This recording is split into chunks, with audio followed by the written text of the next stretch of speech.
Do you guys really know what's going on with the chickens, the eggs, the shortages, and the insane inflation? If you knew what I found in researching this, you'd be very frustrated. And did you know eggs are now bad for you? Yeah, apparently they cause blood clots, cancer, and a bunch of other things. The list goes on. So today I'm gonna break things down for you so you understand, give you some tips to help you out, and let you know what the Amish have to say. Good information you should know, coming right up. If you guys are brand new here, welcome to our awesome community where we give you prepping tips, emergency preparedness how-tos, and news that affects you. So if you'd find value in that, be sure to hit that notification bell so you guys can stay up to date. Let's jump into this one. So the biggest thing that we're all noticing is the insane egg inflation, right? Now, some places may still have decent prices, and that might be because they're closer to the source, and that's affiliated with supply chain costs. But most of us are seeing inflation in upwards of 60 to 100% in just the last year. In California, egg costs surged to a whopping $7.37 last week.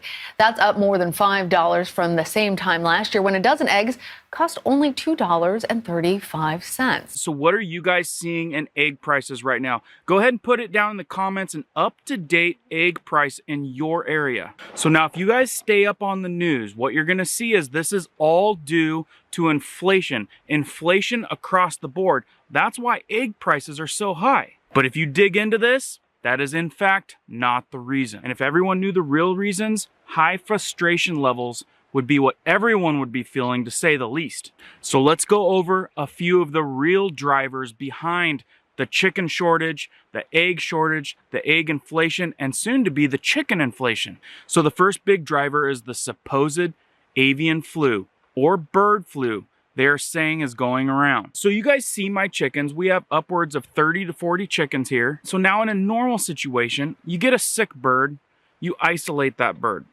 or you cull that bird.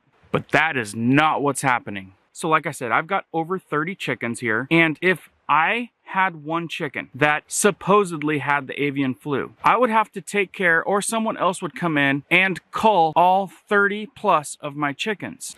Now think of this on a huge scale. The huge corporations and even the small ones, large scale guys, one sick bird, cull 1 million. One sick bird, one suspicion of a sick bird, you get rid of all of them. And you heard me right, didn't you? One sick bird, or the suspicion possibly of one sick bird, get rid of the entire flock. And we're talking about this having to do with millions of chickens. Can you imagine that happening to your entire flock off of merely suspicion? Oh, and the credibility of their testing procedure has been highly suspicious. So if this is the permitted procedure for this scenario, with how things have been going this past couple years, can you imagine if that bled into the human society? One person gets sick, a new variant maybe, whoever's in charge steps in to the community or your household and says, we're suspecting this person being sick, so y'all gotta go, everyone. That's a crazy thought, right?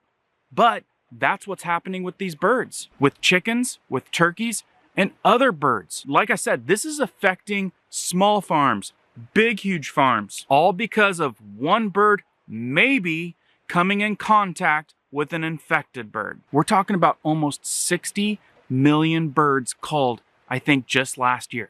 And here's another driving force. This kind of started happening in 2020, hard. Now pay attention, 2020, interesting, right? In 2020, so many articles and studies popped up. Eggs are now bad for you. No joke, type in the search engine, are eggs bad for me?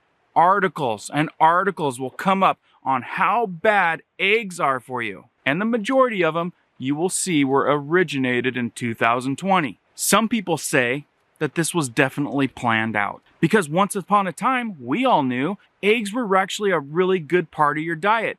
High in protein, low in carbs, low in calories, a morning staple, and a great food to eat. And now you've got articles like this from 2020, Physicians Committee, saying that health concern with eggs, heart disease, diabetes, cancer, and the latest one I heard, blood clots. And yeah, and you know what else has been said to cause the recent onset of blood clots? And of course, that's just arose in the last 2 years. What's the real cause of all these blood clots and unexpected deaths? Lots of fingers are pointing in the direction of what else was rolled out in the last couple years. But no, guys, it's the eggs.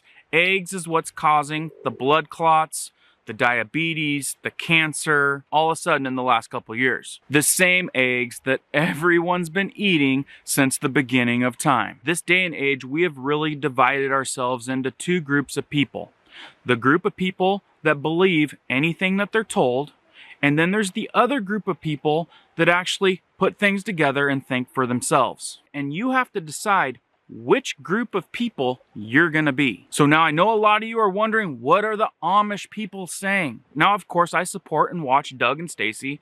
And Doug, well, he looks kind of Amish, but I don't think he is. But he is definitely friends with the Amish. In fact, he's got a buddy in the Amish community that is all associated with chickens and eggs. Big part of the chicken business goes to all the chicken barns. In fact, his Amish buddy says that he is selling a dozen of eggs, $8 a dozen. And this is wholesale prices, the most he has ever received. Wholesale prices, guys, at $8 a dozen. And the Amish guy is warning that the chickens, they're gonna go to high dollar. And he knows someone in the big chicken business, and he says you're gonna be paying $25 for a chicken coming up real soon. You guys imagine paying $25 for an egg-laying chicken. That's right, some Amish are predicting that egg-laying chickens are gonna be high dollar. And that's predicted to be very soon. So like Doug said in his video, it might be a good side hustle to make some money. Whether it's buying a few hens and selling eggs to your local community for some pretty good money,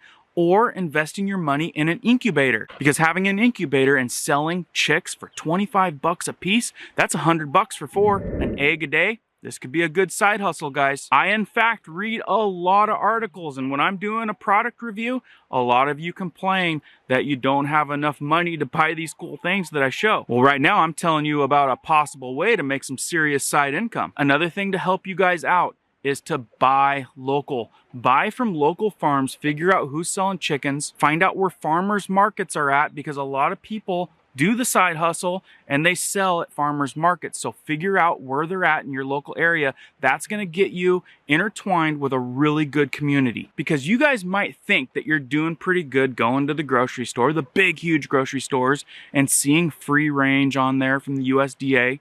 But do yourself a favor. See what that criteria entails, being free range, cage free, organic. When you guys find out what it is to be called free range or cage free, you'll be shocked. Trust me, I've looked into it. The conditions are not good. I'm serious. We're talking about artificial light. Spaces for chickens being as little as, I think, 1.5 cubic feet in a pen. Conditions are insanely worrisome. So it'd be in your best interest to buy from a guy like me. Figure out where they're at. And like I said, going to farmers markets, you can make a lot of good contacts. Another thing you could do, a lot of places permit you to have like 4 hens. So raise some chickens. They're a lot cleaner than you think. They don't stink like everyone says. You clean up their pens like once a month, give them some fresh straw. It's really not hard. And you look back on some like videos that I have in our homesteading collection, I show you some of the stuff that we use. Warmed watering tanks that I can put out in this type of environment. Don't have to worry about it freezing. It holds like 10 gallons of water. You don't have to fill it up very often. And you've got weatherproof feeders like that that hold an entire huge bag of feed. And we only give our chickens feed in the winter. It's to get them through the winter. As far as spring, summer, fall, they are like super free range. Like I don't even fence them in. They roam across the yard, eating all kinds of natural stuff. And having just 4 chickens, that's 4 eggs a day. Anyway, guys, please share this. Get this information out to our communities. Let me know what you know down in the comments. And keep prepping, keep learning, and keep doing, guys. We'll see you on the next one.